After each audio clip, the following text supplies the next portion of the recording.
Welcome to the IVM Podcast Network. You're listening to the Cricketwala Chronicles with Ayaz Memon.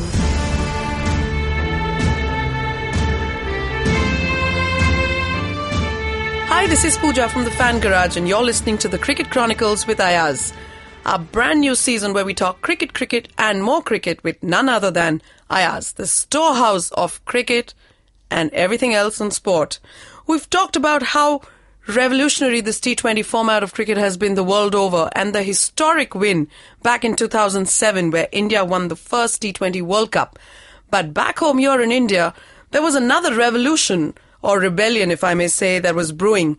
And this huge big conflict between what we knew back then as the Indian Cricket League, ICL, and the Indian Premier League, which of course, just took everything else in its storm and killed what ICL ever wanted to try and be. Funnily enough, the ICL had a season before IPL and one after. And all the way through, it seemed like a really poor cousin of IPL and everything else that IPL promised. But of course, I asked, what was that Indian Cricket League all about? Mr. Subhash Chandra of Zee, of course, had these huge ambitions in trying to become a sports network giant in terms of the broadcast content. And the 8 teams that he eventually launched and also owned. It was a league, but it was not in a league in the traditional sense of way sports leagues are run and function. Well, it was a league in that sense, like every other league, except that it didn't have the sanction of the BCCI, the Board of Control for Cricket in India. Yeah. So it became an unofficial or an illegal league. It was called a rebel league. Or a rebel league. Yeah. But just to kind of give you a backdrop as to why it came about, Subhash Chandra of Zee Telefilms had nursed an ambition to get into sport, and especially cricket, because cricket was the biggest. And look, his business was television. And therefore he was interested actually originally in getting the telecast rights for Indian cricket or ICC events. And he had a succession of failures in getting those. Many successful, high-powered bids, but failures all through. In fact, the highest bids at each stage, I believe, at each stage, and yet not getting the rights. So, he was stymied when he wanted the ICC World Cup rights after 1999. It didn't happen. After that, he wanted Indian cricket rights in 2005. That didn't happen. Though he had bid the most. The most, I believe. And funnily enough, the reason given each time was that you're not a specialized broadcaster, or you don't have the specialized sports. So I think obviously there was a lot of, politicking going on there. For sure. And they prevented him from getting the rights because they said, or the argument was, that he does not own a sports channel. Right. While he has news channels and general entertainment channels, he does not own a sports channel, and therefore he does not have... Which led him to then go on and acquire 10... Yeah, but the argument was that he doesn't have the requisite expertise. Right. Which now, when you think of it, looks so silly, because, in subsequent years, as we know, Sony got the IPL. Yes. So... And they didn't have a sports channel back then. Which was a general interest channel in any case. Right. So... Subhash Chandra was aggrieved because he had, I think, also dived in headlong and worked out in his own mind the politics of how the BCCI functions and, who should be perhaps people in power who he could support so that he would get the rights,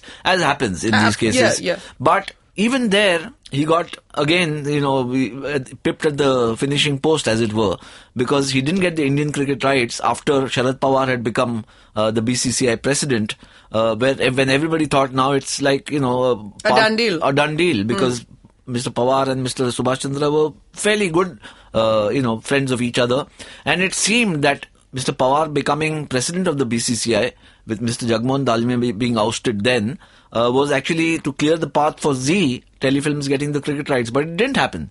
The rights went to Nimbus. Absolutely. And even though it was a joint bid, Nimbus went ahead on their own and launched Neo Sports. Absolutely. So again, Mr. Subhash Chandra was pipped at the post, and obviously he was very, very upset, very aggrieved, perhaps even extremely angry. And so he wanted to, teach the BCCI a lesson and say this can still be done. I can start a rebel league. So the model obviously was the Kerry Packer League. Right. The Kerry Packer Circus, because Packer had done this in 1977 when he didn't get the television rights for Australian cricket, and therefore he started his Rebel League then. And everyone gave him the moniker the Indian Kerry Packer.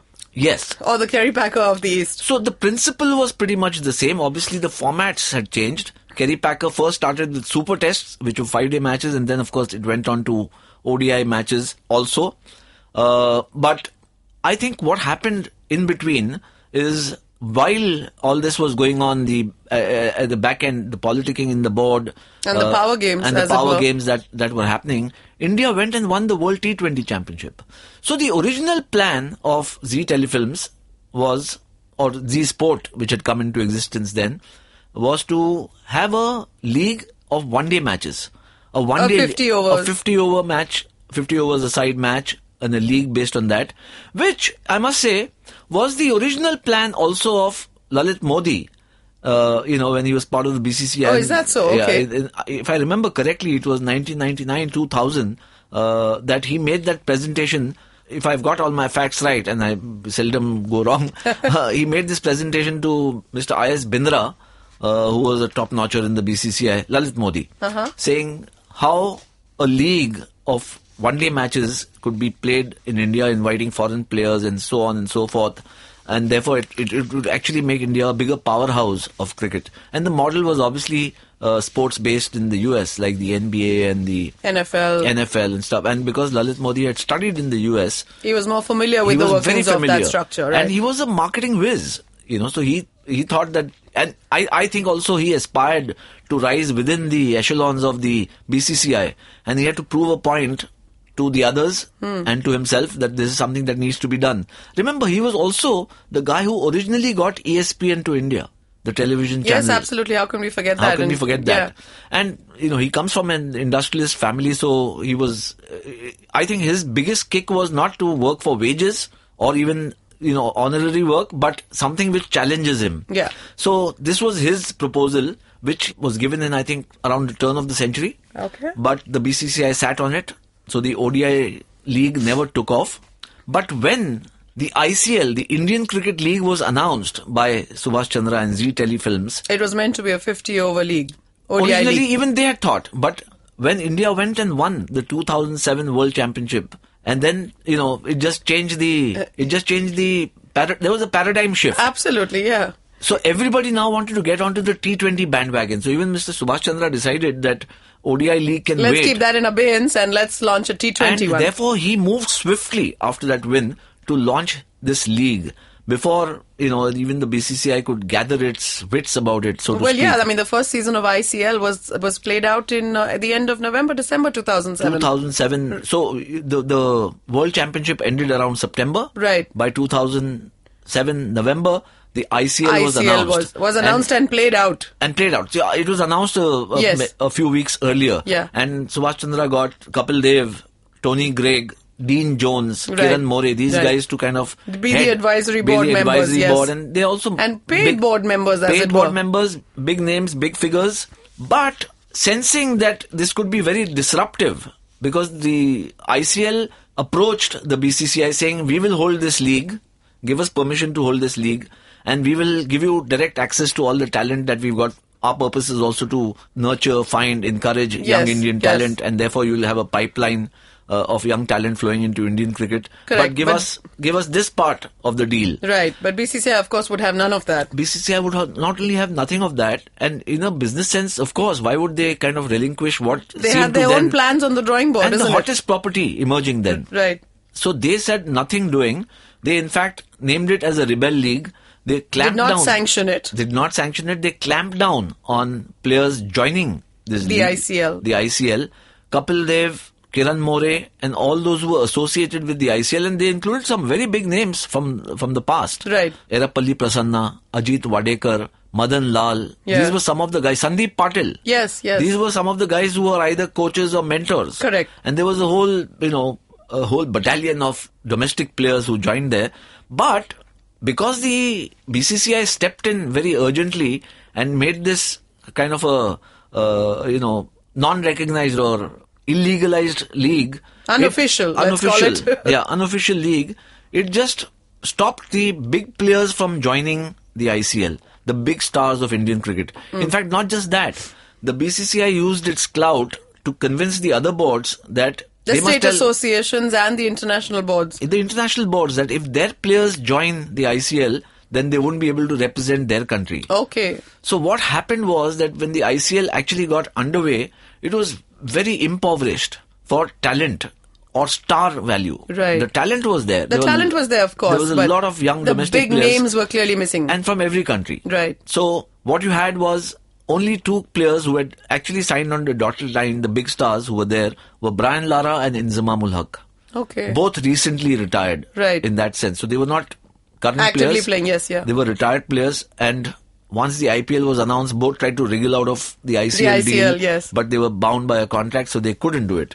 But all the other big names, and I know that when the ICL, before the IPL stepped in, or the BCCI stepped in, the ICL was in negotiations with at least half a dozen top Indian players, if not more, half a dozen Australian players. Remember, a lot of the Australian players were on the verge of retirement, then they came and played in the IPL. Yes. Shane Warne, Adam Gilchrist, yes, Matthew absolutely, Hayden. Yeah. Matthew Hayden, yeah. And so on and so forth. Damian Martin. They all came and played the... in fact, Damian Martin, I think, played the ICL. Okay, maybe, yeah. So you know, the point is that the BCCI showed its clout. It flexed its muscles. And not only did it stop players from other countries, apart from the Indian players, from joining the ICL, it also consigned the ICL to tier 2 cities, didn't provide them any facilities, stopped the state association from releasing the stadia to them. Releasing the stadia, so they got, basically not very good cricket grounds to play on. I think it was Lalu Prasad Yadav, who was the railway minister back then, who gave support to the ICL and made available all the grounds that were controlled by the railways, wasn't it? Yes, he did that. Yes, so they got really poor facilities to play They got at. very poor facilities. Mind you, there was a lot of support for the ICL amongst, even in the media, amongst people saying, just to kind of fight out the hegemony of the BCCI. BCCI, well, everyone loves a conflict, isn't Everybody it? loves Makes the conflict, for great show. and it's BCCI being seen as this evil big behemoth brother being taken on. Yeah, is not something new. It was existing even then. Yes. But what really kind of impacted the ICL and frankly even astonished somebody like me was how swiftly the BCCI moved once the ICL was announced. This was a body which had taken 7-8 years to even just consider the ODI league proposed by Lalit Modi yes. And now it moved within 6-7 weeks. And the man spearheading it was Lalit Modi. Was Lalit Modi. And, you can tell by the fact that the first IPL auction happened in January of 2008. So within weeks of the ICL getting over, yes, IPL was ready with its auction. They must have been burning midnight oil for days at end. Well, whatever little I know of Lalit Modi, he's a tireless worker. I think he's an insomniac. He doesn't sleep. He puts 24/7 the phrase to shame, I think. And he doesn't let anybody else sleep, those who work along with him. But I think he was a man driven. This was the challenge I think he was seeking for a long, long time. He had he was an impresario. So he had it all in his mind how it should be played out. He was not just a cricket administrator, he was an impresario. He was putting out a whole, kind of a spectacle. Right. It was all there in his mind. Now he had to play it out for real, in the public. Yes. And the one big departure that the IPL made from the ICL, which I think was fundamental to its success, as it proved, was he did not control all the teams. The ICL controlled all the teams. It owned all the teams. So, where do you think that went wrong? Did the ICL not know fundamentally that a league structure, for it to function, the teams need to be owned by people? What was the whole fix behind owning all 8 teams for themselves? So, my understanding, my logic is, I think they wanted to have owners for the franchises, the ICL.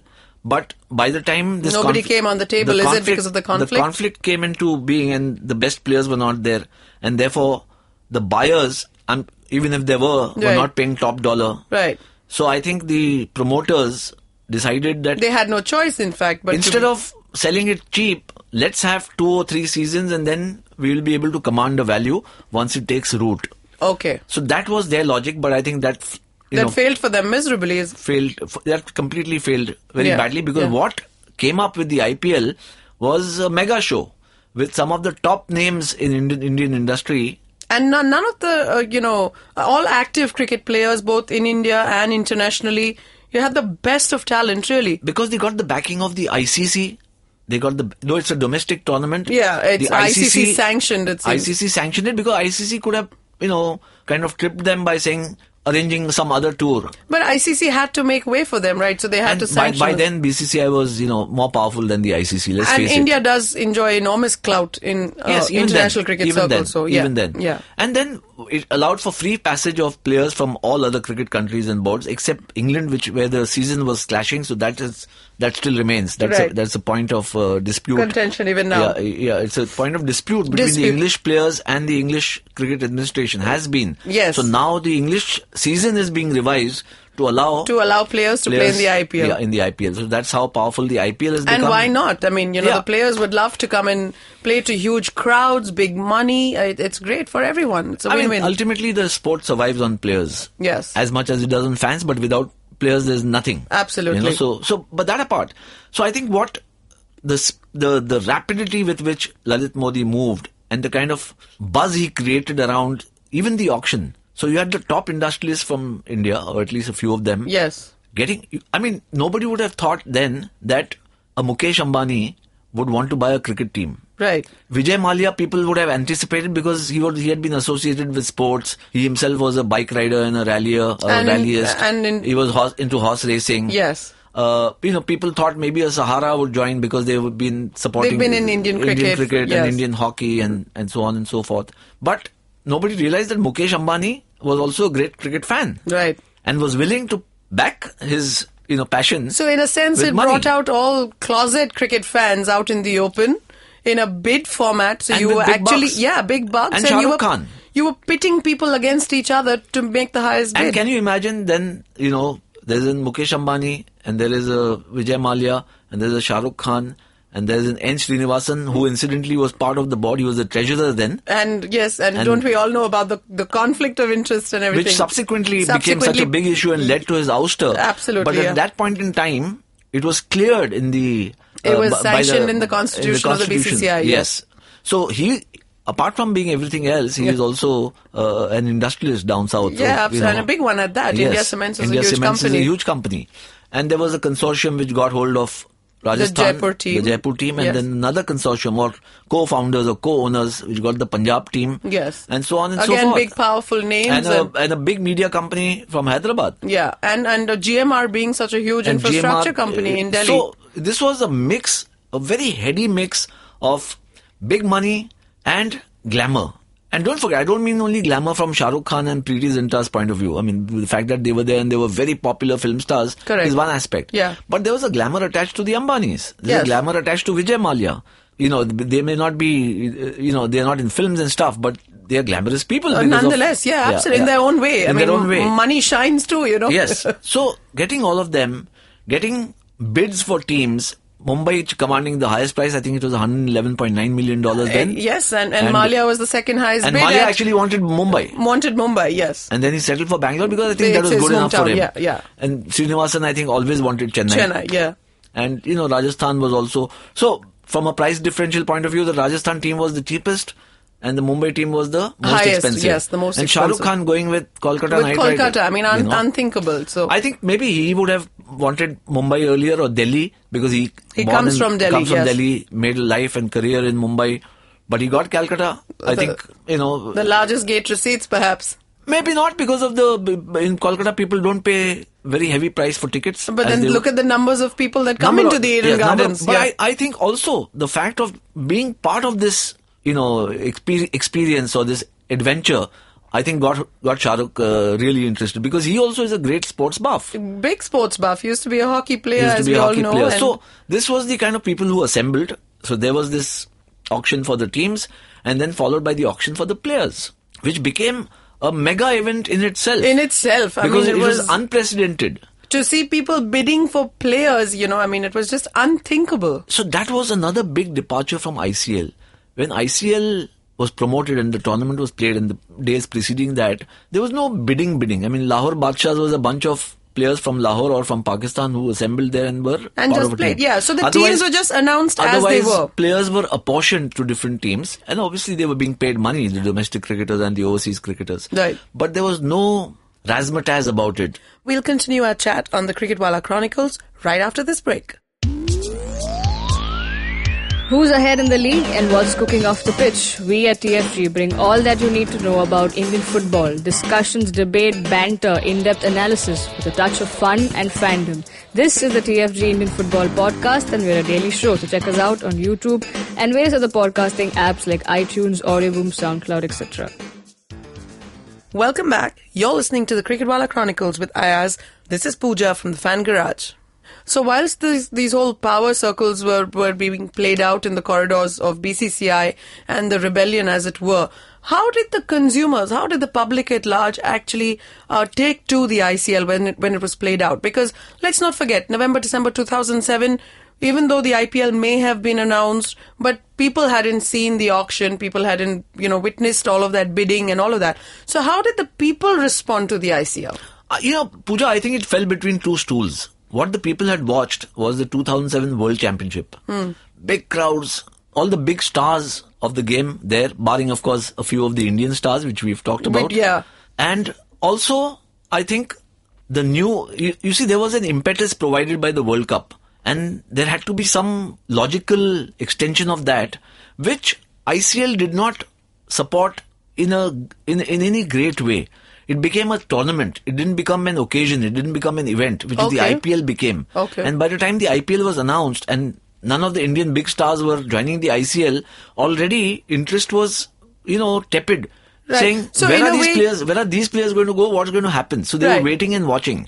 So in a way, with the World Cup, 2007 World Cup ending on such a huge high, with India winning over Pakistan and Yuvraj 6 sixes, the ICL was a bit of an anticlimax. Can you say it was a bit of a letdown? There was, the high did not really peak into a. If you ask me, I don't think it ever really took off. Okay. It just didn't. I mean, it was off the blocks. It was not a bad tournament. But it didn't take off like the IPL did a few months later. I mean, I like a supersonic jet it took off. Yeah, I mean. The ICL was just was played out. People were curious. You didn't have big crowds. Well, how could you also, right? You had maybe smaller a couple of matches stadia in Hyderabad or some in Ahmedabad. And especially when the Pakistan players were there, so there was obviously that more, that greater interest. But otherwise, it just lacked that X factor. And the production qualities on air, I remember, were not too exciting either, right? I mean, none of the packaging or... There's only so much you can do with the resources available. When I say resources, I don't mean the money. Yeah. But the kind of ambience. I mean, if the grounds are not good, if the stands look like they need urgent repairs. Well, yes. And so it's going to always affect the overall spectacle. And I think that's what mattered a lot. So people saw it, but they weren't really, tickled by it or... See, look, ultimately the success of such events and sport today is really what is the audience measure on television. Correct. So if there's a massive television audience watching you, then it's a success. Yeah. It doesn't matter 20,000-25,000 people at the ground or not. It's important, but it's not as critical as you would imagine. Ultimately it's the viewership on it, it's the sponsors that back it, all of that. And the viewership for the ICL, the best match was actually lesser than the IPL auction.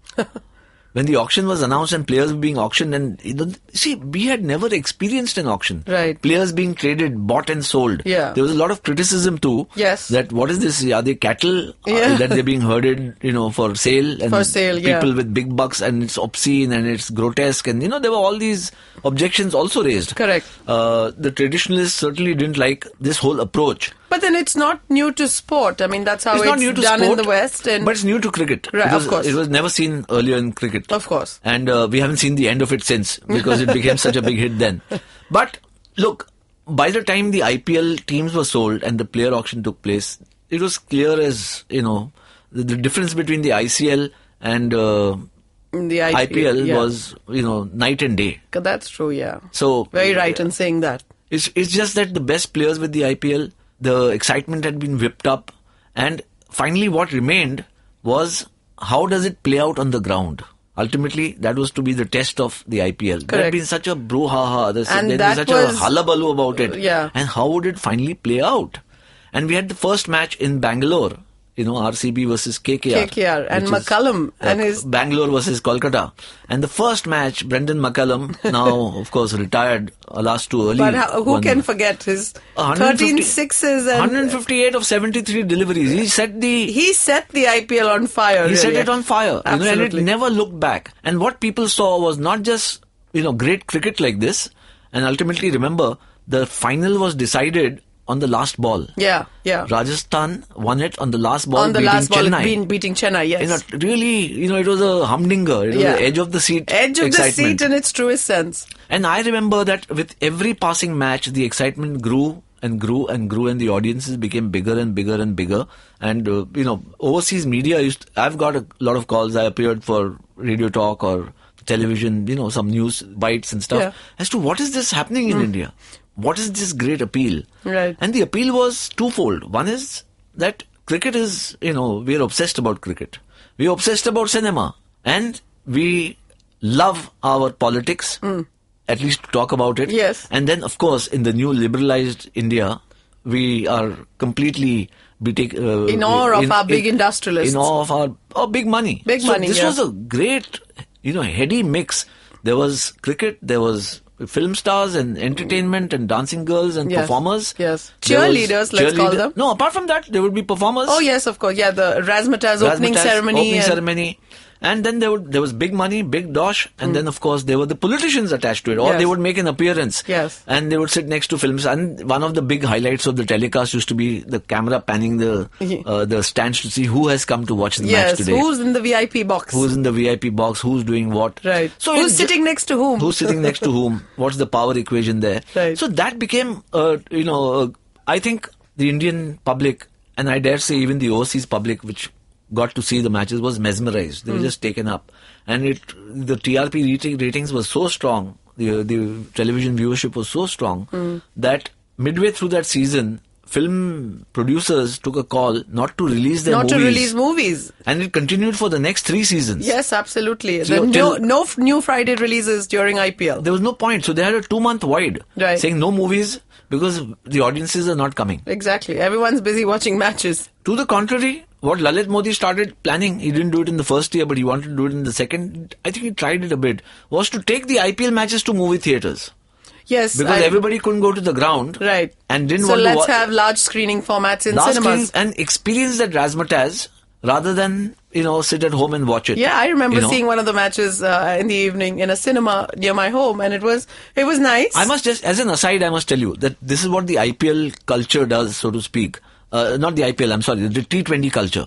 So the World Cup semi-final between India and the West Indies, which was played in February, March, was also shown at the Vallabhbhai Patel Stadium in Mumbai at Hajeli, which seats about 8,000-10,000 people. Right. The indoor stadium. Yes. And the dome at NSCI. The dome, at the NSCI dome. And it was jam-packed. There were cheer girls there. Okay, nice. And the audience, came there carrying tricolour, faces painted, etc., etc. That's all an offshoot of the Indian Premier League. Right. But, so, and even then, so the first season of IPL played out, and of course, it was great in the truest sense of the word, and in every sense and every aspect. And audaciously, even after, there was a second season of the Indian Cricket League, the ICL, that happened in 2008, latter part of the year. How did that compare, or was it even a non-starter? No, there's no comparison at all. I think the choice was to remain a country cousin of the IPL. Not even the first cousin, but second, third or fourth cousin. A very, very poor cousin. A very poor cousin in terms of audience viewership, in terms of sponsorship interest, in terms of big star names, value of big players, bucks, star value, all of that. Look, the IPL came and overwhelmed everything. It's not just, as I mentioned earlier, even the biggest producers were alarmed as to what it could do to their business. So forget about another league. Yeah. So I think that the choice was to remain as a small-time player, the ICL. You're there as a league, but you're of really no consequence in the audience stakes or in the money stakes. And I think they took a call after the second season, or even, I don't think the second season was entirely played out, where they took a call and they said, ICL... Well, they were clamped down on all fronts, clearly, wasn't it? They had no help. They had no support from the official body, obviously, because the official body now was fighting against all threats. Right. And even the ICC did not recognize it. And apart from that, all of the legal battles that they were fighting in court against the BCCI. Precisely. So, there was much on their plate. They were, hands and legs tied, couldn't do much. And the choice was what? Either you outbid players of the Indian League and say, okay, we'll pay you twice the money and you come to us, which then becomes unaffordable. Right. And therefore you had, the ICL perhaps had no choice but to... No choice, sadly, yes. And I mean, of course, in other sports, there was a revolution of their own that was brewing, because the IPL mushroomed a lot of other leagues, IPL-style inspired leagues in other sports. I mean, I remember launching an Indian Tennis League for the All India Tennis Association, which sadly never went beyond the logo that was launched at the media conference. So it sparked off, obviously, this kind of interest. First of all, I think it just created a buzz about sports in India. Yeah. We must give credit to that. It coined a new word in our cricketainment, sportainment. Yes, I mean. So there are a few things it showed. It showed that if a thing is packaged well, a sport is packaged well, then it can get an audience. Obviously, you need all the other ingredients coming in, like the big stars, the fabulous coverage, glamour on the sidelines, if not in the middle. Power-packed games. And what it also showed is that if you get all of this right, if you get the mix right, there are people willing to support the sport. Yeah. The sponsors are willing to support it, as well as audiences, spectators. They may not support it to the extent you'll get for cricket. And other sports since then have tried out these, ventures. There's been a hockey league, there's been a football league, there's been a tennis league, there's been a wrestling league, there's been a kabaddi league. I mean, in tennis itself, the International Premier Tennis League is now considered almost like the Asian Tour for tennis. All the leagues have not succeeded. Some have succeeded, maybe not to the same extent as the cricket league, obviously. Some have succeeded, perhaps, remarkably well compared to the low cost at which they operated. Yes. And then you get supernormal profits. Correct. So, but what I think it sparked off in India, the cricket league, was it made sports it made it a buzzword in India. And because the T20 game is such, it's not targeted only at men 20 and above. Right. It brought in the women, the children, the families. It brought cricket to sport to the front pages. It brought sport to the front pages. It was an evening's entertainment. It made it an everyday habit for us. So these are the great advantages, and obviously, the Indian economy is a big, crucial factor in all of this. If the economy is not doing well, then commercial leagues are going to struggle for support. Right. So it really depends on a healthy economy, or at least people willing to back it by money. Even a cricket league, we saw with the ICL, at some stage, the promoters must have decided how much money am I going to put in. Yeah, well. And why should I put it in when there is no scope of any return for the next 20 years? At some point, you have to take a call of stop loss, Correct. So if the economy is doing well, obviously, it also allows other sports to come up. What I think has been the biggest factor in influencing other leagues to come up, or has been an outcome, is that the earnings of sportspersons apart from cricketers has gone up dramatically. Yes. So cricketers started earning in crores instead of lakhs. Right. And other sportspersons who were earning in thousands have started earning at least in lakhs. At least in lakhs, right. And that's been you can't compare a kabaddi player or a hockey player to a Dhoni or a Kohli or a Sachin. It's not an apples to apples comparison. But at least there has been a kind of a pull-up effect. Correct. It's helped bring up everyone. That's been terrific for sport in India. So today, a Sania Mirza or a Saina Nehwal or, the wrestlers, the boxers, Mary Kom, they are not struggling for money. It's brought sport in the mainstream. It's brought sport, it's brought sponsors, it's brought, it's made livelihood eminently possible. Correct, yes. So, of course, as with everything, if there are the pros, there's also the cons, and we'll discuss all of that and more. This journey with Cricketwala Chronicles with Ayaz will continue. Signing off for today, Pooja from the Fan Garage. Thank you, Pooja. Thanks. Cricketwala Chronicles is available on iTunes, Audioboom, YouTube, the IVM Podcast app, and many other podcasting apps that you may like.